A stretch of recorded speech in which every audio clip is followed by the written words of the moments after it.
Hello, you are watching the news from Kazakhstan. I'm Marina Kim and here are the headlines.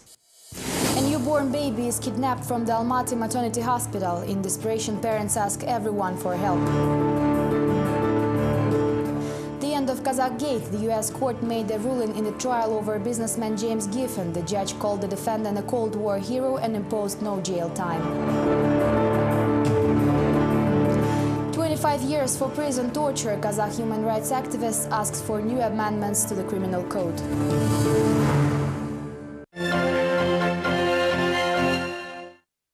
On Monday, the family of a baby boy kidnapped from the Almaty hospital asked for help, journalists and the public. The newborn disappeared last Saturday right from maternity hospital, with the staff and other patients reporting nothing out of the ordinary. So far, the search for the boy produced no results. The father begs criminals to change their minds and return the baby, while the mother is in shock and refuses to leave her ward. The parents are losing hope in the effectiveness of police work and now ask for help reporters and anyone who is not indifferent to their misfortune. Kidnapping in Almaty maternity home. 3 days after giving birth, Svetlana Shashkova fed her boy Radmir and fell asleep in the ward. When she woke up, her son disappeared and even the hospital staff had no idea where he had gone. In desperation, Shashkova's family called a briefing in front of the maternity home. I want to appeal to the kidnappers. What you did is a terrible sin. How are you going to live with it? I beg you, please return our child. Svetlana is still in the maternity home with the hospital staff not letting anyone to talk to her, including family members and press. She's not dispatched from the hospital for some medical reasons. Psychologists and psychiatrists say she's in a very poor condition. The Almaty Internal Affairs Department is working on several versions of the incident. 25 staff members were in attendance in the hospital on the day of the disappearance. All of them are interrogated for the possible involvement in the kidnapping. Our best detectives are working on this case and we're confident that the boy will be found in the nearest future. In February 2007, a newborn baby girl disappeared from the aforementioned maternity home in similar circumstances. Fortunately, detectives were able to track her down in 2 days and subsequently arrested a 22-year-old nurse who is currently serving her term for kidnapping. The Health Ministry provided its comments on the situation. Officials believe the incident is an emergency and said they take all the efforts to find the kidnapped baby. A special representative was sent to deal with the matter in Almaty, while a working group was set up within the ministry to aid the law enforcement in the investigation. It is a crime and every crime has its motives and reasons. We have special agencies that deal with crimes. They will define the punishment to the perpetrators in accordance with the laws of our country.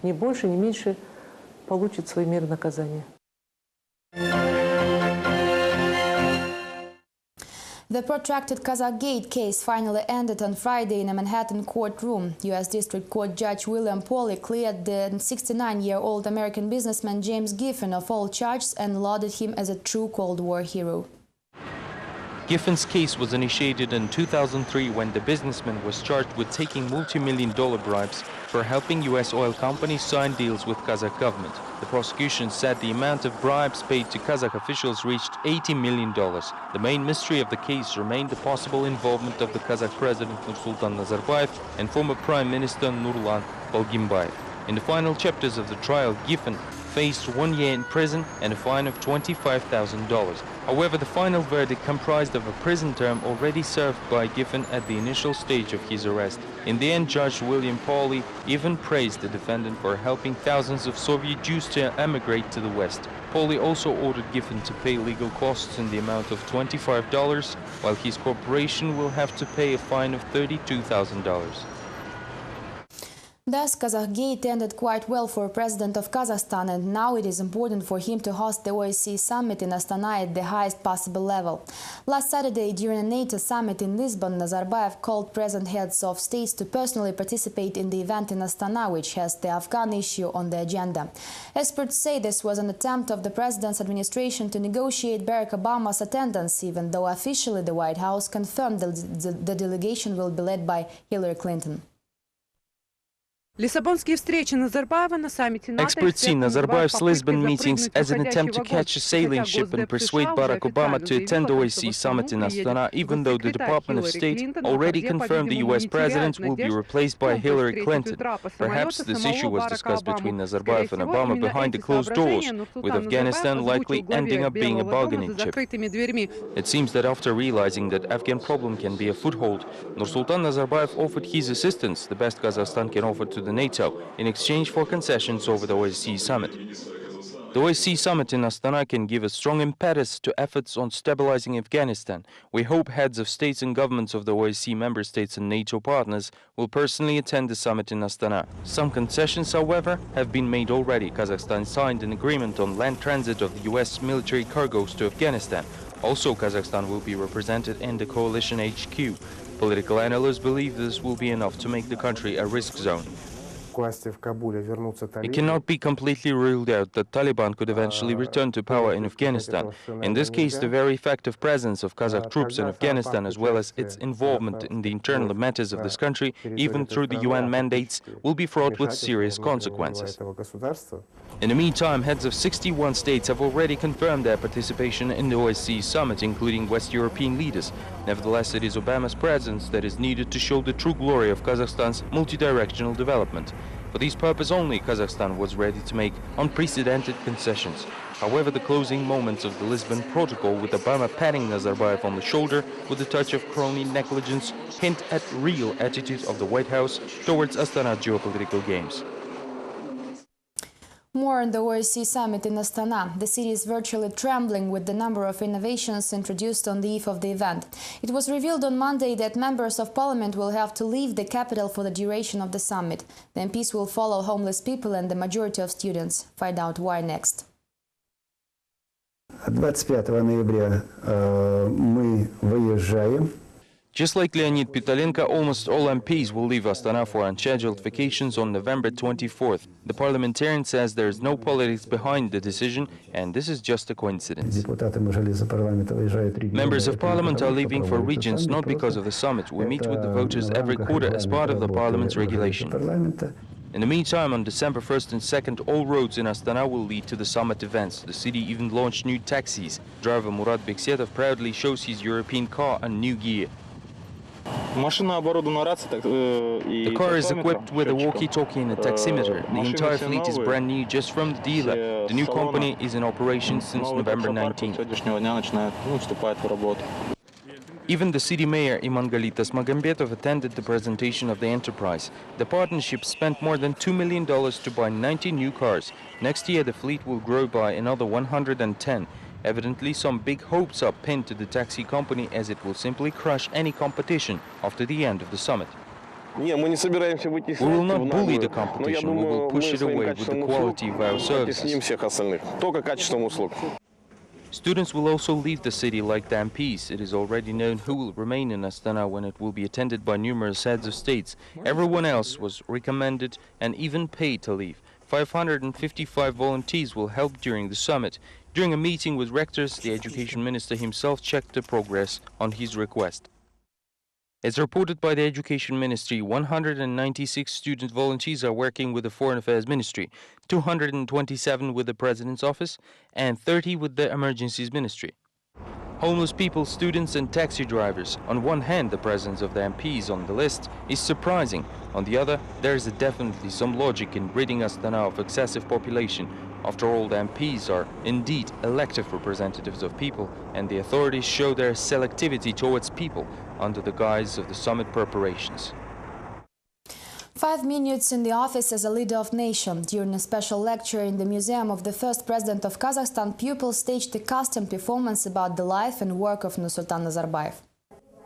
Astana pupils are learning the basics of presidency and leadership skills during a special lesson held in the former residence of the head of state, which was converted to a museum. All 70 years from birth to becoming the leader of the nation are covered in 45 minutes. We showed that the formation of a historical figure and leadership qualities doesn't happen due to some of innovational technologies. Children are genuinely interested in finding out whether it is true that an ordinary village boy could rise to these heights, and whether events shown in our how performance really happened in Nursultan Nazarbayev's life.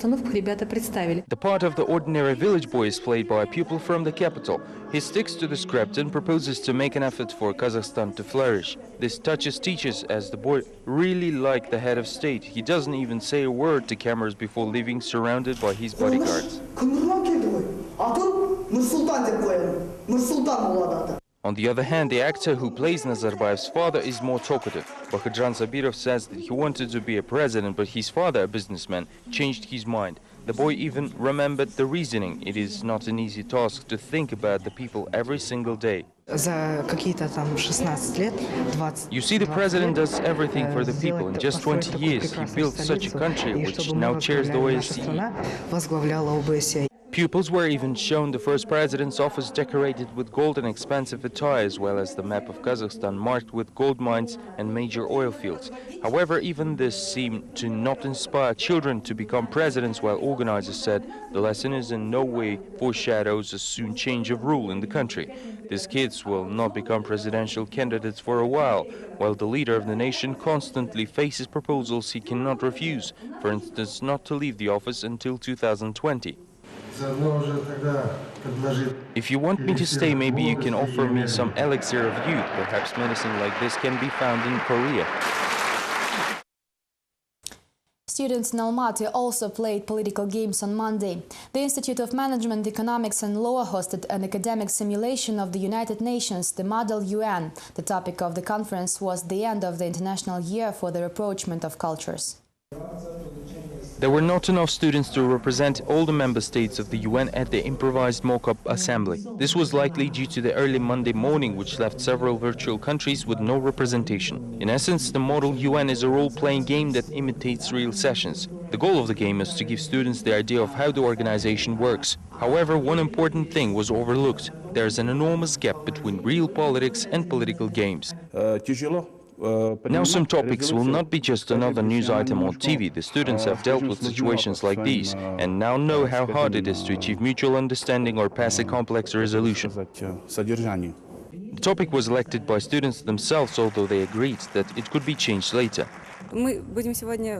Today we will discuss the rapprochement of cultures. However, if delegates, especially from Kazakhstan, will touch upon the OSCE, we can discuss that too. Our generation doesn't want to be involved in backstage intrigues. We want to think sensibly. Organizers say that playing by the rules, students can see how people live in other countries, even in the form of reports presented by other players. Evidently, though, foreign students do not know much about Kazakhstan. Nazarbayev is a good president who knows what he's doing, which is working on the development of the country, right? Developing strana. The participants of the game will draft a resolution to the discussed issue and send it to the United Nations, although the fate of the last year's document is still unknown, as the reply from the UN headquarters was never received. Therefore, the Model UN is more like an analog of practical training on the specifics of etiquette during discussions or negotiations. Without participating in knowing regulations, procedures and mechanisms of the UN Security Council and other bodies, it is difficult to understand organizations' inner workings.